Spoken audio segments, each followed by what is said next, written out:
예레미야에게 임한 하나님의 말씀입니다.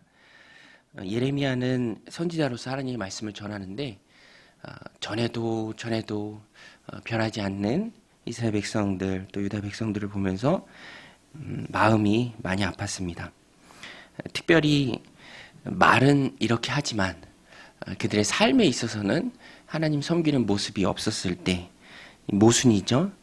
말로는 섬긴다, 따른다 이렇게 하지만 실제 하나님 따르는 그 증거가 순종하는 그 삶의 모습이 보이지 않을 때 예레미야가 답답해하고 또 다시 한번 하나님의 말씀을 전합니다. 오늘 본문에도 보면 1절 2절에 보면 여호와께로부터 예레미야에게 말씀이 임하니라 이르시되 너는 여호와의 진문에 서서 이 말을 선포하이기를 여호와께 예배하러 이 문으로 들어가는 유다 사람들아 여호와의 말씀을 들으라.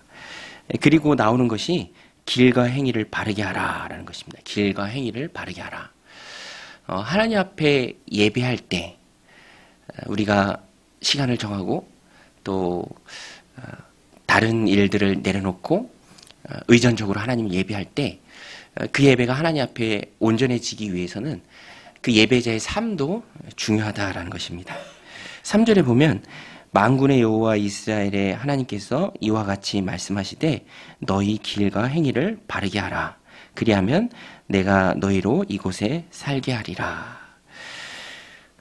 살게 하시는 분이 하나님이시죠. 모든 주권을 가지신 분이 하나님이십니다.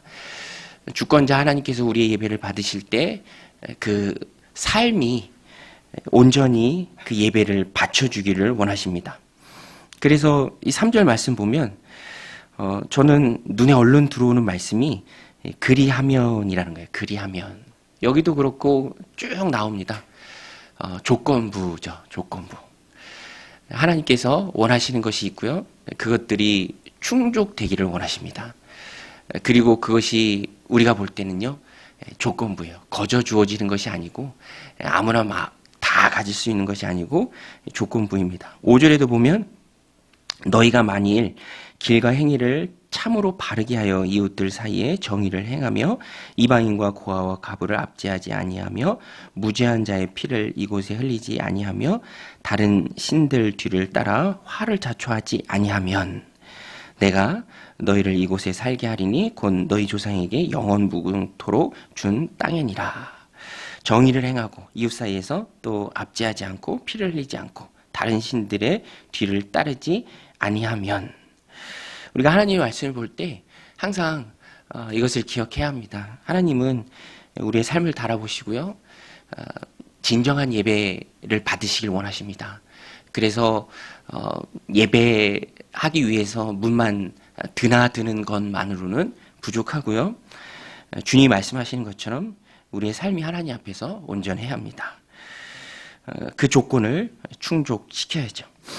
그러면 어떻게 하면 우리가 하나님 기뻐하시는 신실한 모순이 없는 언행이 일치되는 그런 예배자로 하나님 앞에 설 수 있을까? 첫 번째는 10절 말씀인데요. 삶과 말과 삶이 일치가 되는 것이 중요합니다.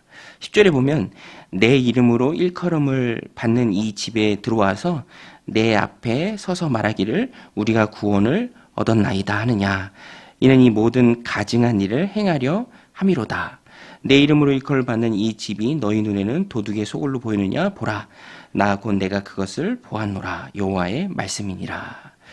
삶에 있어서는 8절 9절 쭉 나오는 것처럼 도둑질하고 살인하고 간음하며 거짓 맹세하고 바알에게 분향하고 거짓말로 그것을 자꾸 덮으면서 하나님 앞에 나왔을 때는 우리가 구원을 얻었나이다 하는 그것이 10절 중간에 있는 말씀이죠. 이 모든 가증한 일을 행하려 함이로다. 하나님께서 그것을 가증하게 보십니다. 행동 따로 말 따로 그것이 하나님 앞에 가증스러운 것이죠. 하나님은 다 아십니다. 그래서 우리가 하나님 앞에 온전한 예배 또 삶으로 우리의 삶을 예배로 하나님 앞에 드리기 위해서는 그냥 되는 것이 아니라 수고하고 또 노력을 해야 합니다. 무슨 노력입니까? 내가 하는 말 그대로 살아내는 것. 하나님의 말씀을 내 삶으로 살아내는 것. 결단이 있어야 하고요. 또 항상 섬길 자를 택하라. 여호수아가 말씀했던 것처럼 항상 그런 노력이 우리들 삶 가운데 있어야 합니다. 또 두 번째는 보고 배우라라는 것인데요. 보고 배우라. 하나님께서 말씀하시죠.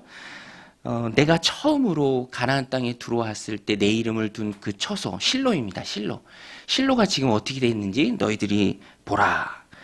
12절에 보면 너희는 내가 처음으로 내 이름을 둔 처소 실로에 가서 내 백성 이스라엘의 악에 대하여 내가 어떻게 행하였는지를 보라. 실로는 우리가 교훈을 얻을 수 있는 곳입니다. 북이스라엘에 속한 곳이었고요. 또 처음 언약궤가 안치됐던 곳입니다. 그러나 이스라엘 백성들이 하나님을 제대로 섬기지 않고 떠났을 때 그 실로가 파괴되죠. 가나안 땅으로 들어온 후 처음으로 성소가 세워진 곳이지만 불순종했을 때 블레셋에 의해서 다 회파되고 언약궤도 빼앗깁니다. 또 나중에는 북이스라엘이 아예 멸망하고 포로로 다 잡혀가죠. 우리가 이 말씀을 통해서 붙잡아야 될 메시지는 보고 배우고 경험을 통해서 깨닫는 것이 중요합니다. 신앙은 배우는 것이죠. 그래서 공동체에서 또 서로의 삶을 나누면서 하나님 말씀을 보면서 하나님 말씀을 지키고 신실한 삶을 살아갔을 때 하나님이 복 주시는 삶을 우리가 주변에 보고 또 반대로 불순종하고 또 순종하지 못하고 떠나가는 그 삶을 살아갈 때 하나님이 어떻게 다루시는지를 통해서 우리가 보고 배우는 것이 중요합니다. 하나님 주신 삶을 온전한 예배자로 세워지는 것이 참 중요한데 첫 번째로 언행의 일치가 중요한 것, 그리고 보고 배우는 것. 그 삶의 기준을 충족하지 못했을 때 결국에는 15절 말씀에 나오죠. 내가 너희 모든 형제 곧 에브라임 온 자손을 쫓아낸 것 같이 내 앞에서 너희를 쫓아내리라 하셨다 할지니라. 유다 백성에게 예레미야가 말씀을 전할 때 이미 북왕국은 아수르에 의해서 나라가 망한 상태입니다. 너희가 그것을 보고 배우라. 너희도 순종하지 않으면 하나님 말씀을 듣지 않으면 너희 역시 그렇게 된다. 그것을 깨닫는 게 중요합니다. 잠언 말씀에 보면은 지혜가 미리 아는 게 지혜죠. 그래서 하나님의 말씀이 우리를 교훈할 때 그 길의 끝이 어딘지 무엇인지 우리에게 다 말씀해 줍니다. 우리가 하나님의 말씀을 꼭 붙들고 그 말씀대로 살고자 하는 이유도 하나님을 위해서라기보다는 먼저는 우리 자신을 위해서죠. 왜냐하면 죄가 항상 우리를 파괴하기 때문에. 그래서 이 말씀을 통해서 내가 하는 말과 내 삶에 모순이 없는지, 하나님이 정말로 온전하게 내 삶을 받으실 수 있는지, 우리 예레미야 6장 앞부분에 나오죠.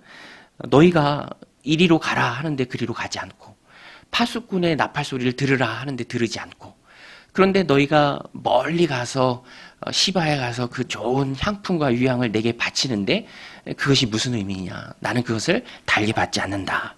이 오늘 본문도 그 말씀과 연장선상입니다. 여러분, 오늘 우리의 삶이 하나님이 온전히 받으시는 예배의 삶이 되기를 원한다면 우리의 삶을 말씀을 통해서 점검해 봐야 합니다. 주여 주여 입으로만 하는지 않는지, 정말로 내 삶에 하나님이 영광 받으시는 모습이 나오는지, 모순이 없는지 항상 노력하고 결단하고 말씀을 따르기로 힘쓰는지, 건강함을 추구하는지, 또 이 보고 배우는 것이죠.